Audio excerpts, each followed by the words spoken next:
Hey Griff, this is your dad. Hey, one of the things that you told me, you've always told me in the last few years is that you want to try and get back to what you felt like as a hitter when you were, the summer of 16 years old, and so obviously you had injury and so forth, so it's a little tough. But I think a lot has to do with your setup. I think that overall, fundamentally, you approach the ball about the same.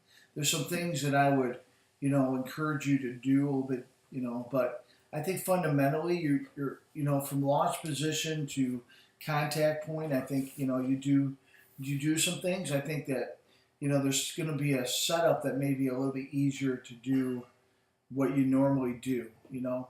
It's kind of like what's easiest to do and repeat it and so forth. So we talk a lot about that as baseball guys and repeatable swing. One of the things you do well, when you're going well, your head is straight ahead, your eyes are focused. More of this, your lower body's just over your, a little more vertical and a little more over your toes. More athletic position. You're not hunched way over, and you're looking right at the pitcher.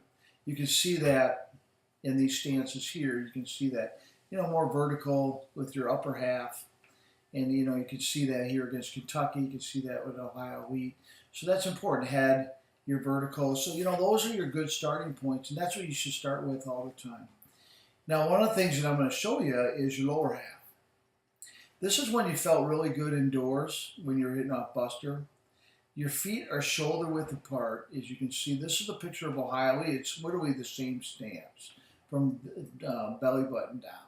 You can see that your weight's about 60% on your back leg, 40%.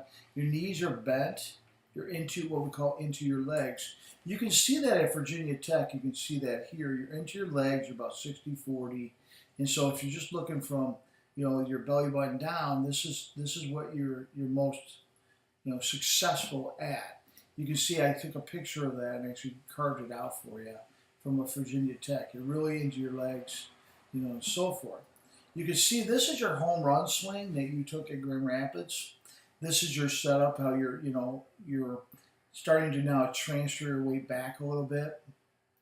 And you can see at Oakland U, you transfer, it looks like the same as you did at Oakland U as you did at Tiger Stadium a few years earlier.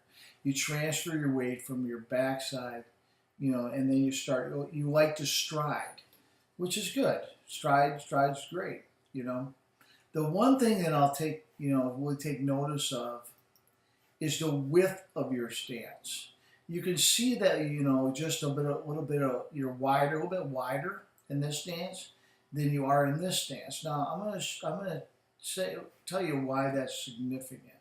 You can see you're a little wider here. You're a little wider here. Here is when you felt good with your lower half. All right. So one of the things that you want to do is you want to have a transfer of your weight. And you can see you're starting to transfer your weight here. If you're now you stride mostly in place, which is what good hitters do.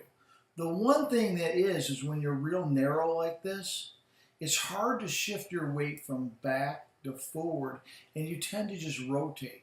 Now you had a really good swing here, and you got from back to front, really good. If you look at some fouling pictures that I'll show you, you can see that like when you're a little bit wider, you're able to transfer your weight a little bit better through the ball. You can see that your back knee is coming to the ball. When you're actually narrow, it's hard to do that because where do you take your knee? There's nowhere to transfer it to. But you can see like in Oakland U, outstanding contact point, launch angle on the ball, weight shift. You actually shifted your weight from here and you brought it all the way through the ball there. And right here, you also brought it through the ball. So that back side, that back hip here and here gets through the ball. Now you can see that when you do that, look how you look. You look like Kyle Schwarber. Look at that. It looks no different. The only thing the difference is that his feet, his back foot doesn't travel as far. But you can see he's up off his toe. He doesn't rotate on his toe. He actually brings it with him. All right? And that's the same thing that you're doing here. You can see your toe off the ground, and I bet you if we slow-mo to here, your toe would be off the ground. So you can see also against Kentucky, you can also see how you point the bat. So your upper half looks really good.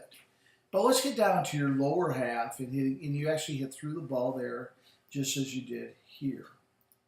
Let's go through your lower half, just looking at from this position here.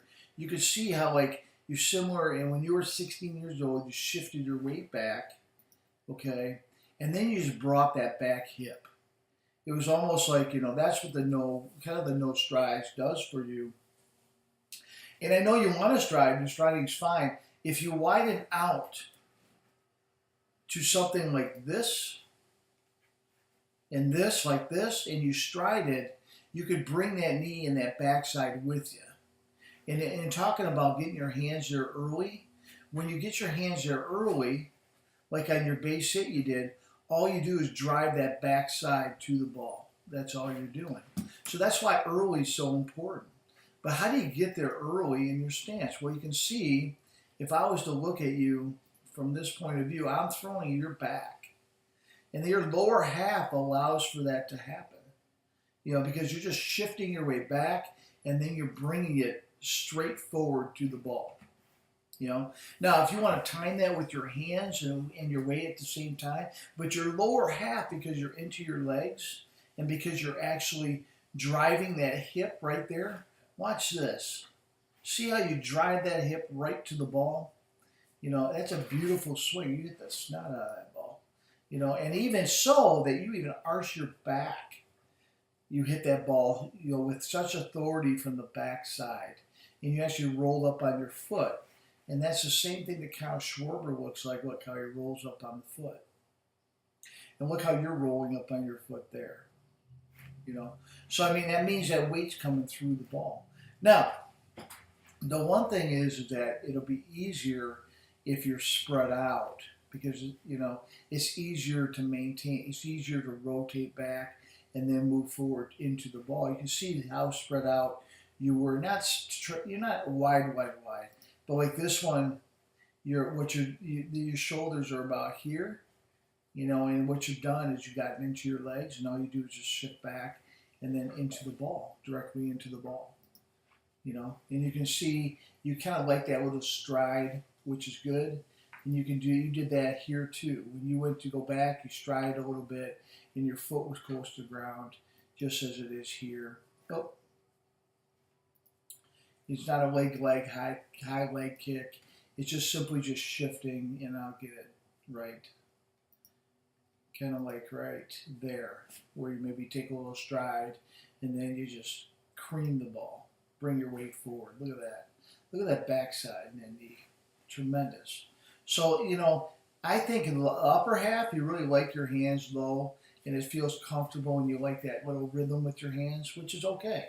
The lower half, what we want you to maybe do is spread out, open up a little bit as you are here, you know, so you give yourself an opportunity to see the ball with your eyes and you turn your head the right way. And then what you do is you simply shift back, like here, and go. And look how successful you are with that lower half. Look at that lower half and how it works. How that butt gets into it. Look how much thrust that butt gets into it. And then, you know, look at that. You even arch your back on that, you know, which, like here, look at that backside, how that butt kind of puckers here. And same thing that Schwarber does. So this is a helpful tip. Hopefully, you know, it makes sense to you. All right, bye.